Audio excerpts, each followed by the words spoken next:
Ini ada juga tanggapan dari masyarakat ini yang mengatakan bahwa kalau dulu ya, dulu wartawan menyampaikan berita-berita yang real ya, walaupun bos tersinggung ya dulu ya, tapi sekarang ini katanya justru menyampaikan berita informasi yang penting bos senang.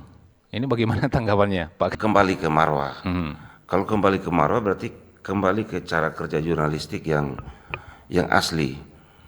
profesional. Terlepas dari bahwa senang dan tidak, kita membuat apapun kepentingan yang berkaitan dengan bos atau dengan siapapun itu ditinggalkan.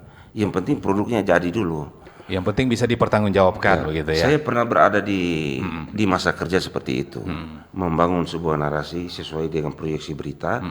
Kemudian dalam perjalanan melakukan konfirmasi dan mencari data, ketemu ada konflik interest di dalam, ada kepentingan pimpinan. Cuma prinsip kerja kita sebagai jurnalis, produknya ditayangkan dulu. Urusan bapak bos melakukan klarifikasi itu ada kaitan dengan saya ya ke belakang. Yang penting produknya dibaca dulu. Terafiliasi dengan pemerintah, ya kan?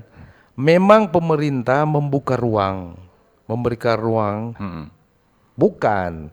Tetapi itu yang tadi kembali lagi ke sana, kritik yang mana dulu? Kalau kritik yang hoax ini yang tidak boleh. Tetapi Baik. kalau dia mengkritik sebagai fungsi kontrol, Pak Gubernur, soba ke kiri Pak. Coba Bajalang kasih balik ulang di Ina. Itu Pak Gub senang karena Pak Gub beraudiensi dengan kita dan dia hadir. Dia bilang dia tidak anti kritik, Oke. tetapi kritik yang dimaksud adalah kritik yang membangun. Membangun, iya.